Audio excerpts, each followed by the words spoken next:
طویل عرصے تک امریکہ اور ایران کے درمیان ڈیڈ لاک رہا، لیکن کل عمان کی ثالثی میں جو ہے وہ انڈائریکٹ ٹاکس کا آغاز ہوا ہے اور اب دونوں طرف سے یہ کہا جا رہا ہے کہ مثبت سمت میں یہ پیش رفت ہوئی ہے اور مثبت سمت میں ڈائیلاگ آگے بڑھ رہا ہے۔ آپ کو کیا لگتا ہے، کیا یہ ڈائیلاگ، یہ مذاکرات نتیجہ خیز ثابت ہوں گے؟ آپ کو یاد ہوگا کہ ایران اور امریکہ کے درمیان ایک معاہدہ طے پا گیا تھا جسے JCPOA کہا جاتا ہے، اور اس میں یورپی ممالک بھی فریق تھے، اور اس کا مقصود یہ تھا کہ ایران پر پابندیاں آہستہ آہستہ ختم کی جائیں اور ان پابندیوں کے خاتمے کے بدلے میں ایران اپنا ایٹمی پروگرام ایک مخصوص مدت کے لیے ملتوی کر دے۔ صدر ٹرمپ جب اقتدار میں پہلی بار آئے تو انہوں نے اس معاہدے سے امریکہ کو نکال لیا، لیکن یورپی ممالک ابھی بھی اس میں شامل ہیں، اور اس میں کچھ ایسی شرائط ہیں کہ جو اگر جون جولائی تک وہ ایران نے پوری نہ کی تو یورپی ممالک کو دوبارہ ایران پر پابندیاں لگانی پڑیں گی۔ تو ایران کا تو مقصد یہ ہے کہ اس لٹکتی ہوئی تلوار سے ان کی جان چھوٹے۔ جہاں تک ٹرمپ انتظامیہ کا معاملہ ہے تو صدر ٹرمپ کا جو انداز ہے اب تک وہ یہ ہے کہ وہ مختلف ممالک کو ڈرا کر، دھمکا کر، دباؤ کا عندیہ دے کر ان سے اپنی بات منوانے کی کوشش کرتے ہیں۔ بالآخر جو بھی کوئی ایگریمنٹ ہوا وہ اس پرانے JCPOA سے بہت زیادہ مختلف نہیں ہو سکے گا، اور زیادہ امکان اس بات کا ہے کہ دونوں طرف کی جو قیادتیں ہیں، ایک طرف ایک مقبولیت پسند قیادت ہے، پاپولسٹ لیڈرشپ ہے ٹرمپ صاحب کی، اور دوسری طرف ایک انقلابی لیڈرشپ ہے۔ دونوں کو اپنے اپنے جو ووٹر ہیں ان کو خوش رکھنا ہے، تو دونوں اس مذاکرات کے عمل کو طویل بھی کر سکتی ہیں تاکہ دونوں اپنے اپنی رائے پر قائم بھی رہیں اور لوگ مطمئن بھی رہیں کہ بات چیت چل رہی ہے اور جنگ ٹل رہی ہے۔ حسین قاری صاحب، جو رپورٹنگ بھی ہوئی ہے اس میں یہ بات سامنے آ رہی ہے، نیو یارک ٹائمز نے بھی یہ کوٹ کیا کہ جو مکمل نیوکلیئر پروگرام پہ پابندی ہے اس کی بات نہیں ہوئی ہے، صرف جو نیوکلیئر ویپنز کے حوالے سے، نیوکلیئر ہتھیار کے حوالے سے جو ہے وہ بات ہوئی ہے۔ لیکن آپ نے سنا ہوگا نیتن یاہو کا یہ سٹیٹمنٹ تھا کہ لیبیا کی طرز کی پابندی لگنی چاہیے، یعنی کہ مکمل نیوکلیئر پروگرام پہ پابندی۔ اس طرح کے کچھ بیان امریکی عہدیداروں نے بھی دیے ہیں۔ یہ آپ کو لگ رہا ہے کہ صرف جو ماضی کی طرح جیسے آپ نے کہا JCPOA تھا اس حد تک کی پابندیاں ہوں گی، یا مکمل نیوکلیئر پروگرام پہ پابندی ہوگی، اور اس حوالے سے پھر ایران کی اپوزیشن ہوگی؟ دیکھیں، ایران تو ایسی پابندیاں شاید قبول نہ کرے۔ اس کا موقف وہی ہے کہ جو پہلے ایک زمانے میں پاکستان کا ہوتا تھا، بھارت کا ہوتا تھا، کہ اس قسم کی پابندیاں غیر قانونی ہیں۔ بین الاقوامی قانون کے تحت آپ کسی کے ساتھ زور زبردستی نہیں کر سکتے کہ وہ کیا کریں کیا نہ کریں، اور صرف چند ممالک، یا تو یہ ہو کہ کوئی کسی ملک کے پاس نیوکلیئر توانائی نہ ہو یا کسی ملک کے پاس نیوکلیئر ہتھیار نہ ہو۔ جب چند ملکوں کے پاس ہیں تو وہ دوسروں کو اس کا حاصل کرنے کے حق سے محروم نہیں کر سکتے۔ یہ ایران کا موقف ہے، اور ایران کے لیے بڑا مشکل ہوگا کہ وہ یہ کہہ دے کہ ہم بالکل نیوکلیئر پروگرام سرے سے ختم کر دیتے ہیں، اور اس کی پھر ویریفیکیشن وغیرہ کا عمل بھی بڑا مشکل ہوگا، بڑا کمپلیکیٹڈ ہوگا۔ نتن یاہو صاحب کی تو خواہش یہ ہے کہ کسی طریقے کے ساتھ امریکہ پر اتنا دباؤ وہ اپنا استعمال کریں کہ جس کے نتیجے میں امریکہ ان کو اس بات کی اجازت دے دے یا خود اس بات پر آمادہ ہو جائے کہ ایران کی جو بھی نیوکلیئر فیسلٹیز ہیں ان کو تباہ کر دیا جائے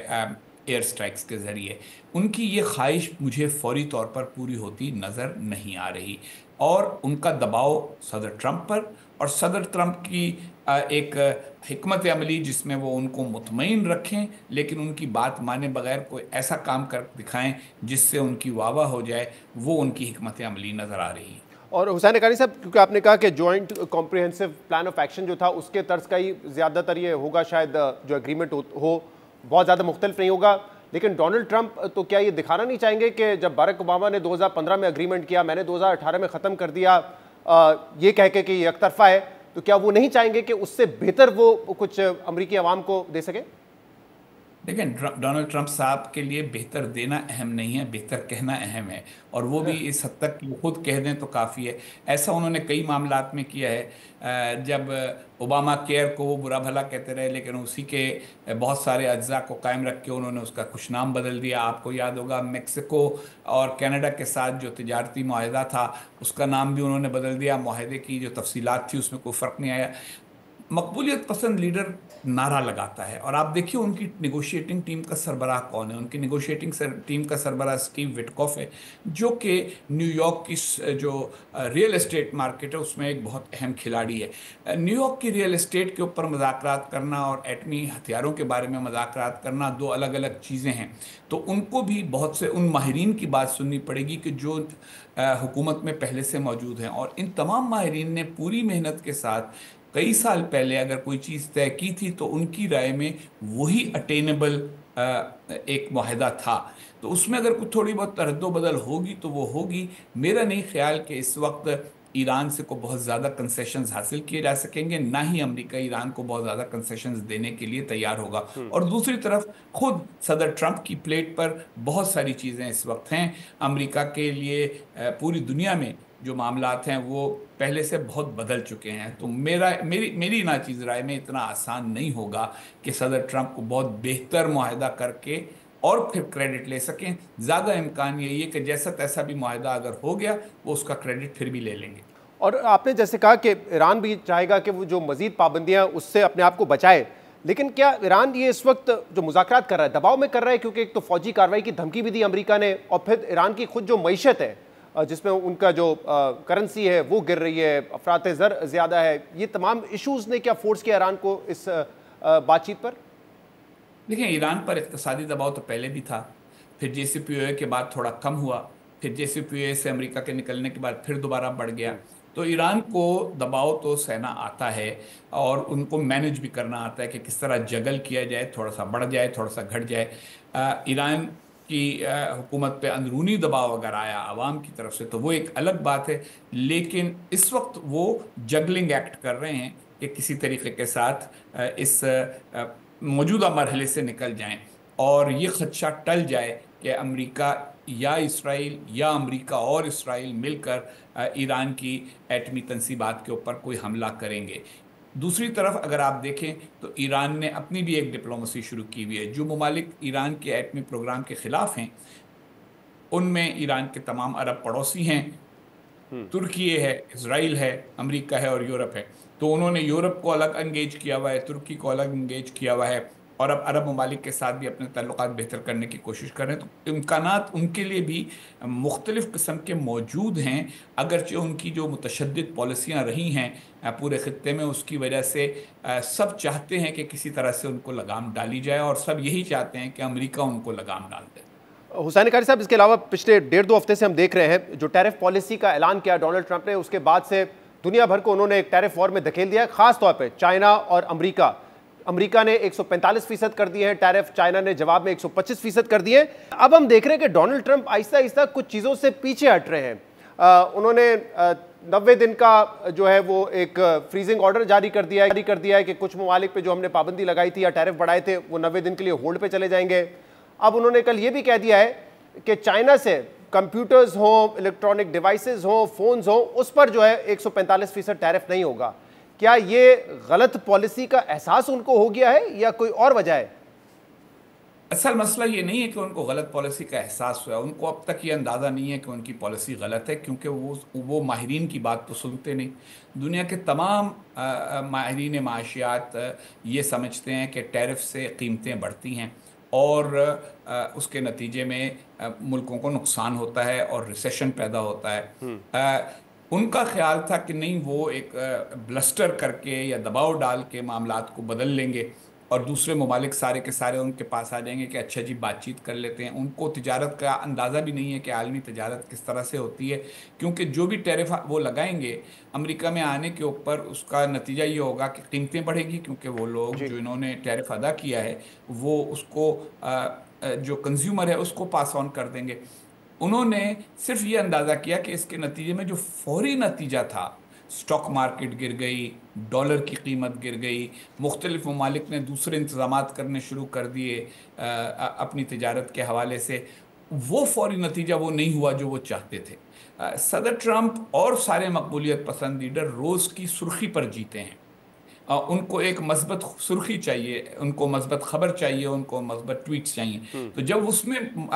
منفی ہونے لگا سب کچھ تو وہ پیچھے ہٹ گئے. لیکن آپ یہ دیکھیں کہ انہوں نے 90 دن کا کہا ہے کہ انہوں نے اس کو پاز کر دیا ہے، لیکن 90 دن میں کیا فرق پڑے گا یہ انہوں نے نہیں بتایا۔ دوسری طرف دوسرے ممالک نے سب نے سوچنا شروع کر دیا ہے کہ ہم کیا کریں، ہم کیا چیزیں ہیں جو امریکہ سے منگائے بغیر ہم گزارا نہیں کر سکتے، اور وہ کیا چیزیں ہیں کہ جو اگر ہم نے امریکہ کو نہ بیچی تو کسی اور منڈی میں ہم کس قیمت پر بیچ سکیں گے۔ چین نے تو ایسا لگتا ہے کہ پوری ایک ایکسرسائز کی بھی ہے کہ ہم امریکہ کے مارکیٹ سے اگر پیچھے ہٹے تو باقی دوسری دنیا کی مارکیٹوں میں اپنے آپ کو کس طرح سے بچائیں گے۔ تو یہ اتنی آسانی سے ٹیرف وار کر کے اور صرف دو چار دھمکیوں کے نتیجے میں ساری دنیا کو بدل دینے کی خواہش میرا نہیں خیال آسانی سے پوری ہو سکے گی۔ ایک مقبولیت پسند لیڈر ڈیولپنگ کنٹریز میں ہم دیکھتے ہیں کہ اس طرح کے طرز عمل دکھاتے ہیں، لیکن امریکہ تو ایک بڑا سپر پاور ہے اور آپ نے کافی وقت وہاں پہ گزارا ہے، وہاں پر اس قسم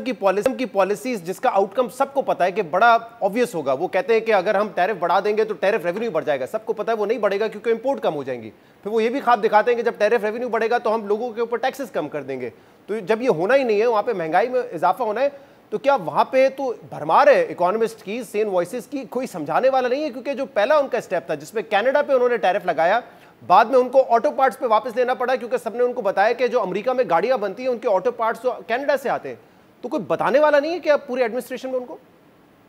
مسئلہ بتانے والوں کے نہ ہونے کا نہیں ہے، مسئلہ سننے والے کے نہ ہونے کا ہے۔ دیکھیں، مقبولیت پسند لیڈر اس وقت کامیاب ہوتے ہیں جب لوگوں میں ایک قسم کی بے قراری، بے چینی موجود ہوتی ہے، جب لوگ یہ سمجھ رہے ہوتے ہیں کہ جو نظام حکومت ہے اس سے ان کو اتنا فائدہ نہیں ہو رہا جتنا وہ چاہتے ہیں۔ پھر ان کی دوسری رنجشیں ہوتی ہیں جن کو کلچرل ریزنٹمنٹس کہا جاتا ہے۔ مثلا سفید فام لوگ محسوس کرتے ہیں کہ بہت زیادہ غیر سفید فام لوگ امریکہ میں آتے چلے جا رہے ہیں۔ ایک زمانہ تھا کہ امریکہ میں 90%، 92% سفید فام لوگ تھے، اب وہ پرسنٹیج کم ہوتی چلی جا رہی۔ تو لوگوں کی وہ جو محرومیاں ہیں، پھر یہ کہ امریکہ کا نظام تعلیم جو نچلی سطح کا ہے وہ بہت زیادہ کامیاب نہیں ہے۔ لوگ 12 جماعتیں پڑھتے ہیں لیکن ان کی جو پروفیشنسی ہوتی ہے وہ 6 جماعتیں پڑھے ہوئے لوگوں کے برابر ہے۔ میتھس میں امریکن پیچھے ہوتے چلے جا رہے ہیں، سائنس کے اندر، تو اس کے لیے اس کی کمی وہ پوری کرتے ہیں امیگرنٹس کے ذریعے، وہ ماہرین آ جاتے ہیں اور امریکن بن جاتے ہیں۔ لیکن وہ جو لوگ ہیں چھوٹی ریاستوں کے اندر، وسکانسن میں، میشیگن میں، پینسلوینیا میں، اوہایو میں، پھر ان کی نوکریاں چلی گئی ہیں